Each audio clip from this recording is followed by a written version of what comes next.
Are you craving something a little bit sweet, a little bit salty, and with a whole lot of crunch? I have the perfect solution for you here. This is my light and easy caramel popcorn. If you follow me on social media, you've probably already seen it. It's amazing how quickly this comes together and how delicious it is. Great for a snack, a movie time treat, or even for the upcoming New Year's Eve celebrations. So if you'd like to see how this is done, stick around because it's coming up next.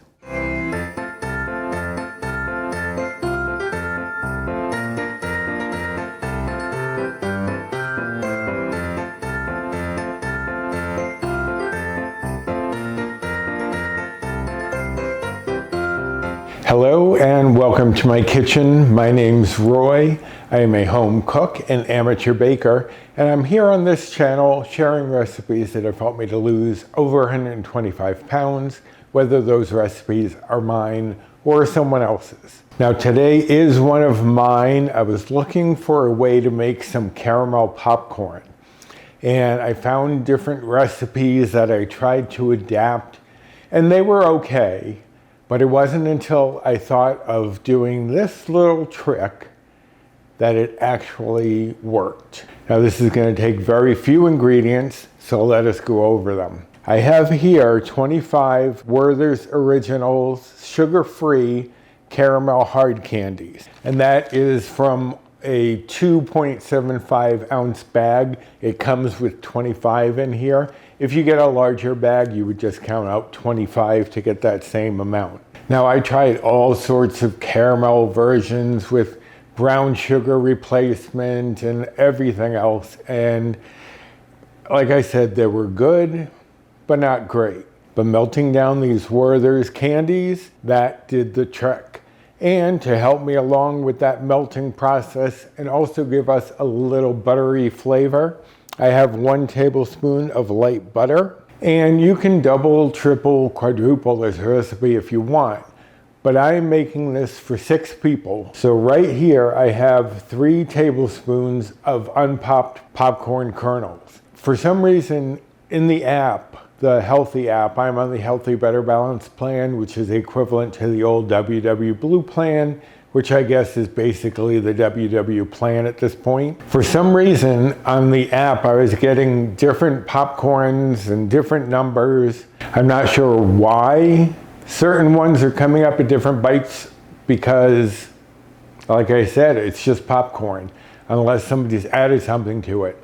But I found a baseline for the store brand that I'm using, and that is what I'm going by for the bites and points. Now, 3 tablespoons will make 6 cups of popcorn. Typically, it's 1 tablespoon of unpopped kernels will make 2 cups of popcorn. So that is what you can go by depending on how many servings you want to make. This is going to make 6 servings, about 1 cup each.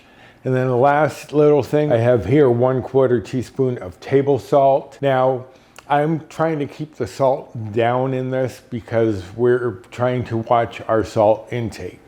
If you don't need to worry about it and you wanted to make this more of a salted caramel, then you could go up to a teaspoon of salt here and just get a more salted caramel flavor. And I also have here some cooking spray just because I'm going to spray my bowl, because when we are mixing the popcorn and the caramel, you don't want most of the caramel sticking to the bowl. So I'm going to spray the bowl just to make sure most of that caramel does get on the popcorn.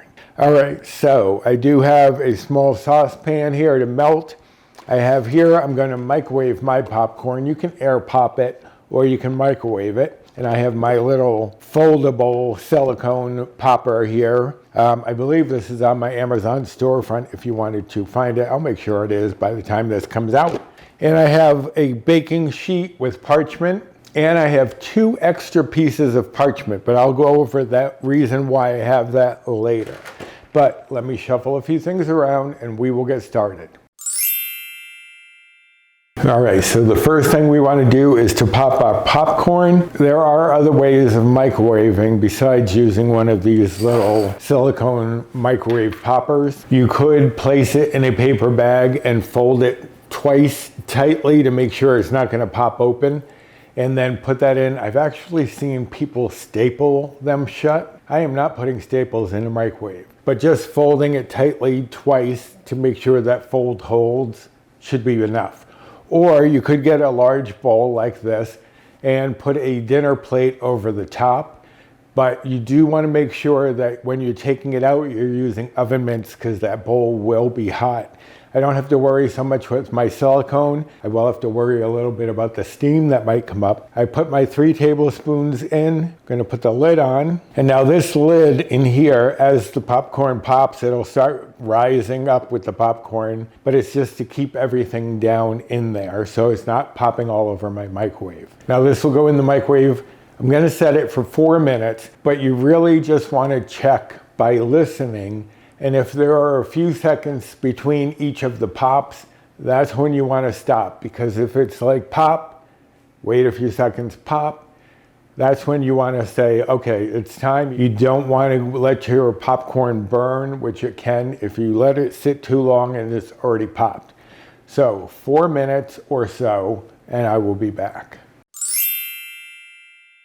All right, so this actually only took 3 minutes for this to pop, and I'm going to just let it sit for a second because occasionally that heat in there is still popping them. So I want to make sure that I'm not going to pull up the lid and then suddenly one of them pops at me. But I'm going to remove the lid and then carefully remove them because you do not want any of the kernels that didn't pop to get into our caramel popcorn. So I'm just going to scoop it out, and I've already sprayed my bowl with the silicone spray because I'm going to be mixing it all in here.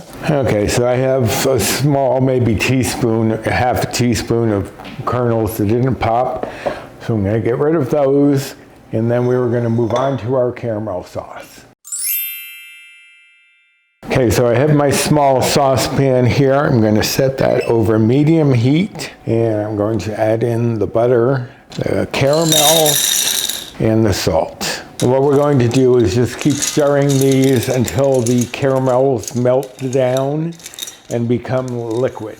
Now this will take anywhere from 5 to 8 minutes to melt this down, and you want to keep stirring this as it melts because you don't want the caramel to sit in one spot for too long because it might scorch. So give me a few minutes and I'll be back.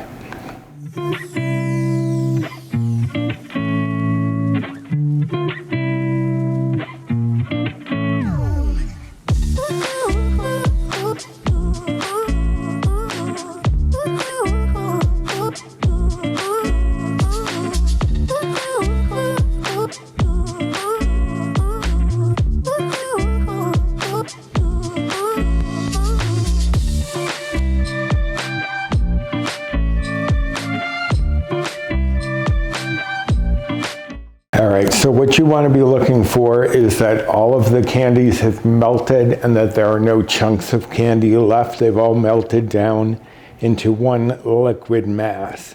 So now I'm going to turn off the heat and we're going to pour this immediately over our popcorn. You want to make sure you get all of that out that you can, and then quickly stir that through our popcorn here, trying to coat as much of the popcorn as you can. You're probably not going to get every piece right now, but that's okay. We are going to be putting this into the oven. Okay, so it's pretty well coated. It's not perfectly coated. There are still some blank pieces of popcorn, but that's fine. What we're going to do now, we are not done, because if we left it as it is now, the popcorn would just absorb the moisture from the caramel and get kind of soft. Not that crunchy caramel popcorn that you want. So what you're going to do is take our baking sheet and we're going to spread it out onto our baking sheet. And luckily I sprayed the bowl so it's all coming out fairly well. And you want to spread this out into as even a layer as you can. It's not too hot now, so you can start spreading it out with your hands. And I have my oven preheated to 275 degrees. Because what we're going to do now is we're going to bake this for about 20 minutes. 20 minutes is a good average. If your oven runs a little hotter, it might be less. If it runs a little colder, it might be more. But 20 minutes is usually a good gauge. because all we're really wanting to do is we're going to dry out the caramel popcorn, but we're also going to allow that caramel to soften up a little bit and actually spread more throughout the popcorn, which is why I wasn't too worried about making sure all of the kernels were covered at first. Now I did want to mention that Werther's has 3 different flavors of these hard candy caramels. They have the regular caramel, they have a chocolate caramel, and they have a coffee caramel. Susan, if you're watching, and those would all be great in this. You don't have to do the plain caramel if you don't want to. I actually want to try the sugar-free Jolly Ranchers, as long as I could get all of one specific flavor. My favorites are the green apple and the watermelon, but I think I could do the same thing with them, just using water in place of the butter, although I probably could still use the butter. I don't know, I'm gonna have to experiment, but that's something I want to try. I think that would be interesting. Anyway, this is now going into a 275-degree oven for 20 minutes, as I said. At the 10-minute mark, you're gonna take it out and stir it using your spatula. Be very careful because it will be hot. You just wanna use that in between time to spread all that remelted caramel all over any of the pieces that did not get any caramel on them. But I'm gonna put this in, 10 minutes, stir, 10 minutes more, and it'll be done. So I'll be back. Okay, so we're at the halfway point. Taking this out and very carefully trying to hold on to the parchment paper and stir this around a little bit so that the caramel will coat more evenly. And then this is going to go back in for 10 minutes once we get this stirred around. You can see that the caramel has remelted a lot on the parchment paper, which is why you definitely want to use parchment paper if you can. You could probably spray the baking sheet, but I think the parchment really helps, even though it does slide a bit when you try to stir it. And then you just want to spread it back out into a single layer. And then we're going to put this back in for 10 minutes and we're going to finish it up. I'll be right back.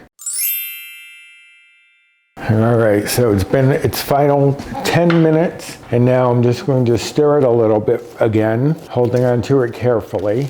And then what we're going to do, you can see I've laid out 2 parchment paper sheets on the counter, and I'm just going to spoon this directly onto the sheet and try to keep it an even layer so that they are separated as they dry. And just spread that out a bit, get that back. The reason that I'm putting this onto the counter is because the counter is nice and cold. It's going to help this to firm up more quickly.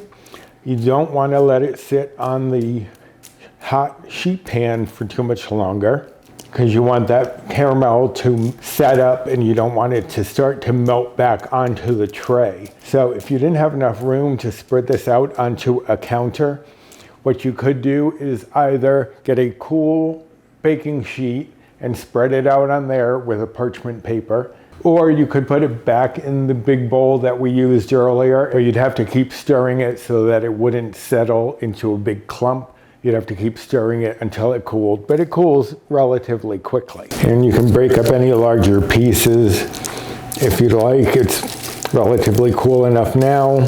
But there you have it, my light and easy caramel popcorn. Now you can store this in an airtight container for a few days if it lasts that long. Great for a little snack when you're wanting something a little sweet and maybe a little salty if you go with the extra salt and make it salted caramel. But that's all there is to it. Easy as can be, and as I said, Werther's does have other flavors that you could play around with. And if anyone wants to try that Jolly Rancher idea of mine, let me know how it works. Now this makes 6 servings because, as I said, 3 tablespoons of popcorn kernels would make 6 cups of popped popcorn. But if you want to, you could weigh this out. Weigh it, especially in grams, is preferable because it's more precise. But weigh it out in grams and then divide it by 6 and you can portion it out that way. Sometimes with things like popcorn and nuts, I tend to prefer weighing them just because in a cup you're not sure if there are gaps or it's just easier to weigh it. But if you don't want to weigh it, portion it out by cups. Now, each serving of this caramel popcorn is only 2 Better Balanced Bites or Old Blue points, or present points, I guess. And if you were following calories, 1 serving would just be 71 calories. And if you're following macros, the fat would be 1.7 grams, the carbs would be 16.2 grams, the fiber would be 1.2 grams, and the protein would be 0.7 grams. And that's for 1/6 of this deliciousness here. Now you can hear nice and crisp because we toasted it in the oven. If we hadn't, it would have been soft, the caramel would have stayed soft or clumped. And this just allowed it to spread out more evenly, to coat everything and not make our popcorn soft. But I hope you're going to give this a try. The recipe for this, of course, will be on my blog. I'll link directly to this recipe down below, as well as to the blog itself. Also down there is my Amazon storefront. If there was anything I used, like my popcorn popper, you're likely to find it there, as well as my Built Bar rewards, Fetch rewards, Skinny Service code, and my social media, both my Instagram and 2 Facebook groups, which is where I first showed my experimenting with the caramel popcorn, and a lot of people were interested in it. And if you wouldn't mind doing the usual, like, subscribe, comment, share, and hit the notification bell for the next time I upload any sort of video. So, now that this is cooled, I think it's time for a snack. So, until next time, bye.